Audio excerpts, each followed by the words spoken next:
पहलगाम में 28 निर्दोषों की जान गई थी। देश जवाब का इंतजार कर रहा था, लेकिन जवाब आया। कौन जात हो? भारत में लोग चर्चा कर रहे थे कि आतंकवादियों ने धर्म पूछकर लोगों को कत्ल किया। सरकार पूछी कौन जात हो?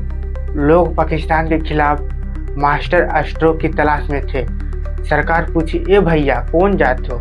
और अब सरकार के चाहने वाले कह रहे हैं कि sir master stroke, sir master stroke वो जो कल तक महाराष्ट्र में एक हैं सिर्फ हैं का नारा दे रहे थे, कह रहे थे कि भैया बटोगे तो कटोगे, समाज को तोड़ने वाला जहर है ये।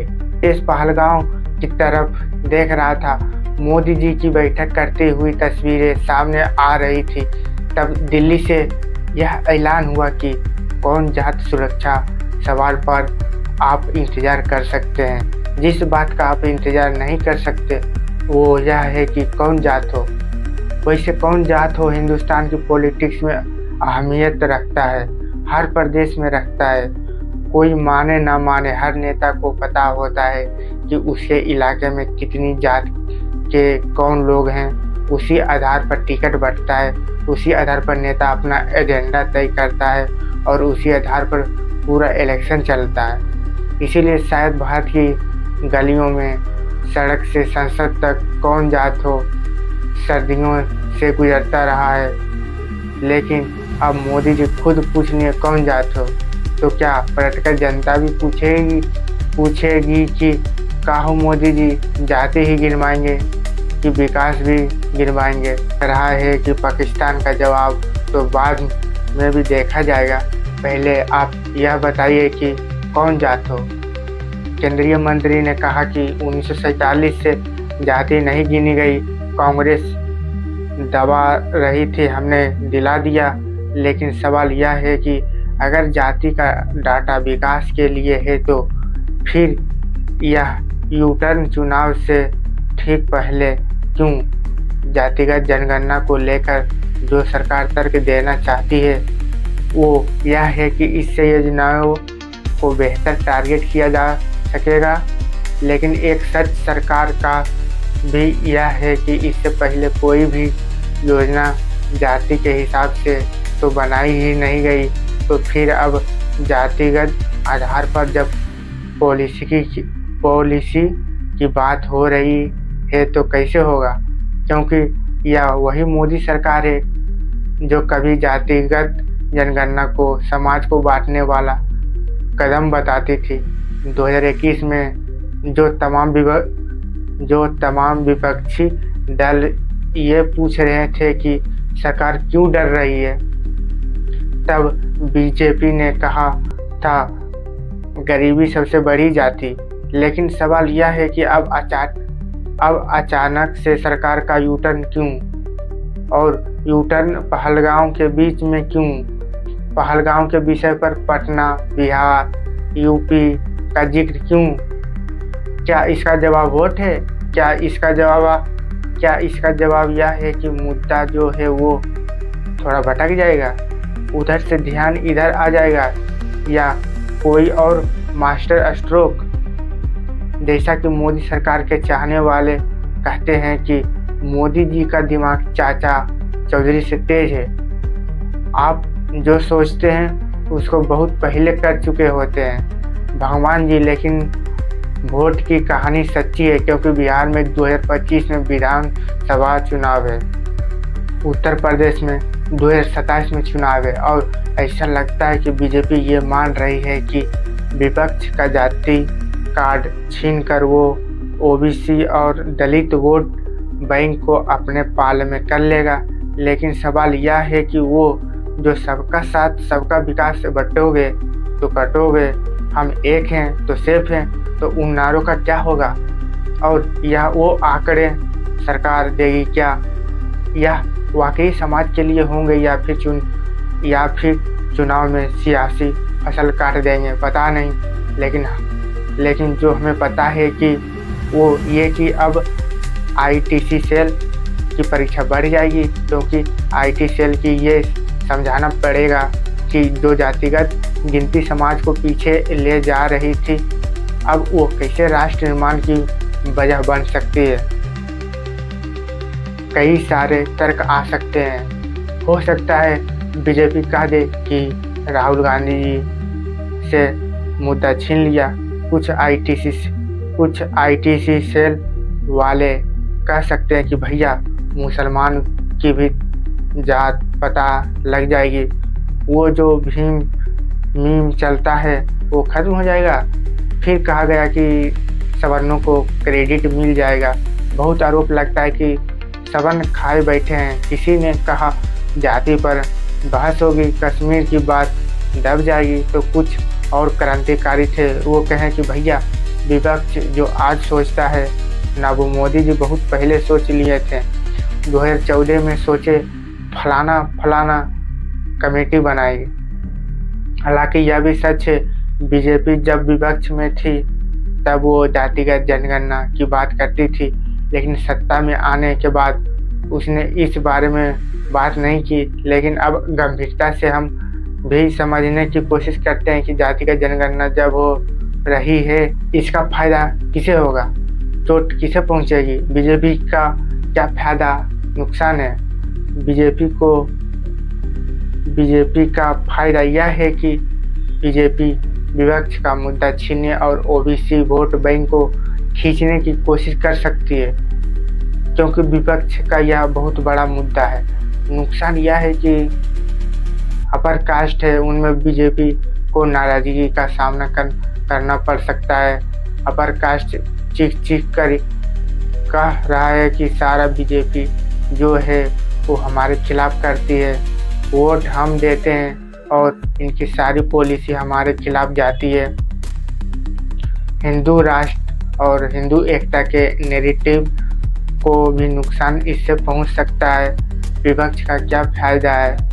विपक्ष यह कह सकता है कि सरकार भले इनकी है लेकिन सिस्टम हमारा है, यह हमारा थॉट प्रोसेस था और अब इसे हम कर रहे हैं। नुकसान यह है कि अगर भाजपा ने इसको अच्छे से प्रचार प्रसार कर लिया, माहौल बना लिया, तो इसका क्रेडिट अगर भाजपा ले आती है तो विपक्ष के हाथ से एक बड़ा मुद्दा जो है वो स्लिप हो सकता है। समाज के हिसाब से फायदा यह है कि अब जो नीतियाँ बनेगी उसमें वास्तविक प्रतिनिधित्व जो है उसकी संभावना है, यानी जिसकी जितनी जाति होगी उस हिसाब से उसका रिप्रेजेंटेशन हो सकता है।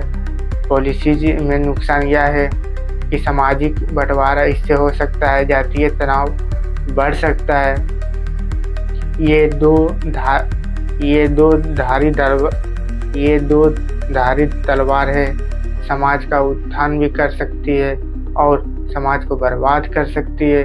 ये इसकी कहानी है। 2011 के बाद इस बार पहली बार जातिगत जनगणना का ऐलान हुआ है, लेकिन बड़ी बात यह है कि यह ऐलान जो है यह तब हुआ जब देश पहलगांव में आतंकवादी हमले के बाद जवाबी कार्रवाई की उम्मीद कर रहा था।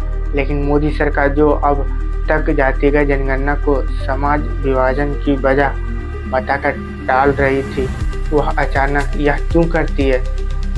कई मायने निकल सकते हैं। एक मायने यह निकल रहा है कि हेडलाइन चेंज करनी थी। जनता जो है वो 24 घंटा टीवी, अखबार, सोशल मीडिया खोली बैठी है। कश्मीर का बदला लेने के लिए आतंकवादियों पकड़े नहीं गए अब तक। पाकिस्तान पर अब तक कोई स्ट्राइक नहीं हुई और जनता चाहती है कि कुछ ऐसा हो, आतंकवादियों को मारा जाए, पाकिस्तान से बदला लिया जाए।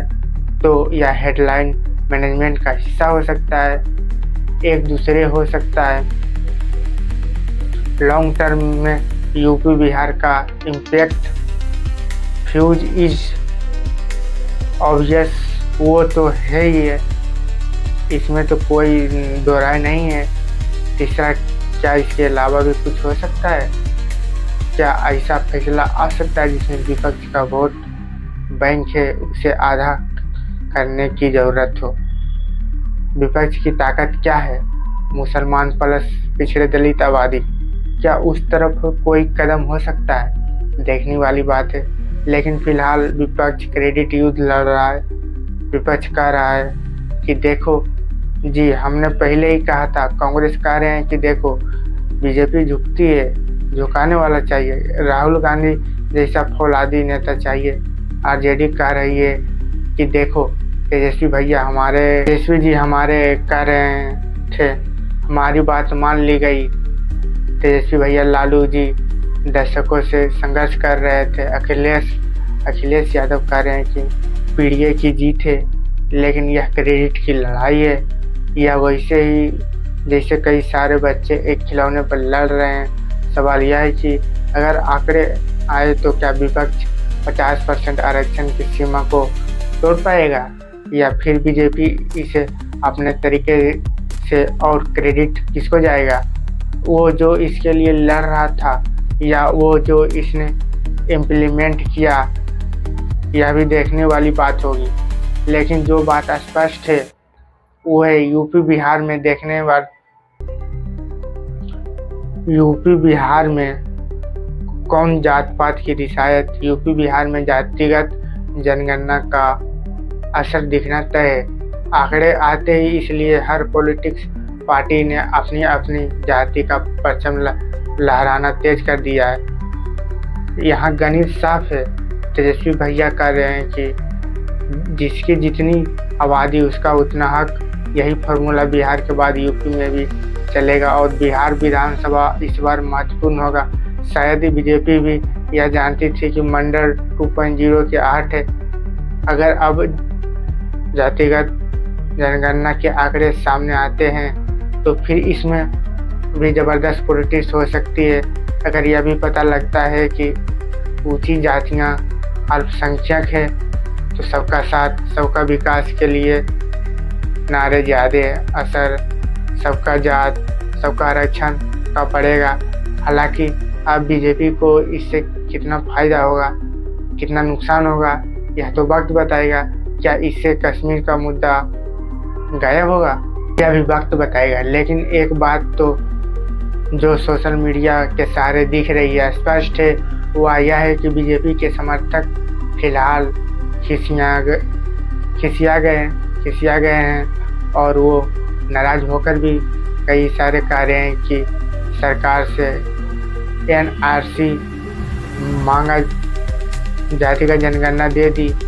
वो कह रहे हैं कि राहुल गांधी कह रहे थे वो जानते थे कि भाजपा पलट जाएगी, वोट के लिए भाजपा पलट जाती है, यू टर्न ले लेती है। हालांकि कुछ मास्टर स्ट्रोक वाले ऐसे हैं जो अभी भी कह रहे हैं कि राहुल गांधी से उसका मुद्दा छीन लिया गया है।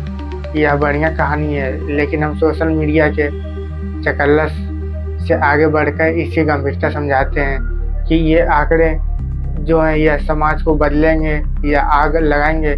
जातिगत जनगणना कोई साधारण सर्वे नहीं है।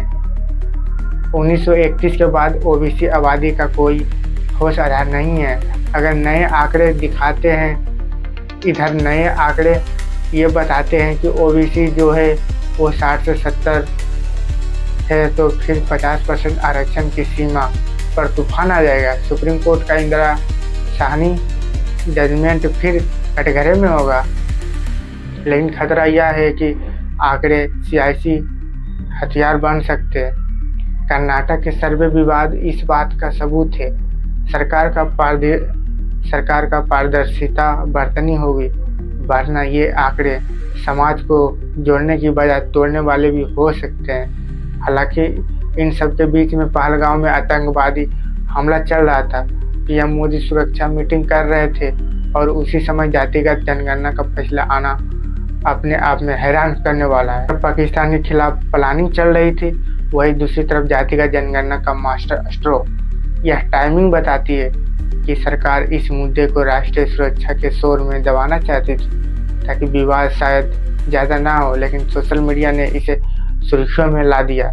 लेकिन कुल मिलाकर कहानी यही है कि मोदी सरकार का यह फैसला सियासी चाल वाला भी है, सामाजिक ज़रूरत भी है। विपक्ष इसे अपनी जीत बता रहा है, बीजेपी इसे अपने नाम करेगी।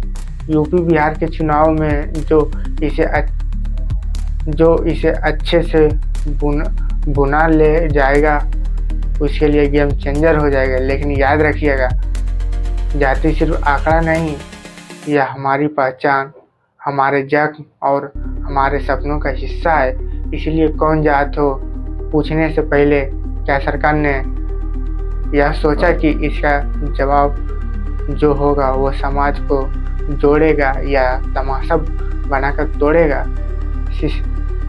सियासत अपनी रोटी सेकेगी, लेकिन जनता के तौर पर हम आपसे यह अपील करेंगे कि जब आपसे पूछा जाए कौन जाति, तब आप उस आग की तपिश से बचने की कोशिश कीजिएगा, क्योंकि सियासत का खेल पुराना है।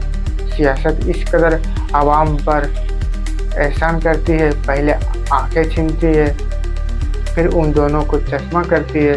बाकी चुनाव में आप भी पूछ लीजिएगा कि खाली जाति पूछेंगे क्या, यह भी बताएंगे हुआ क्या था।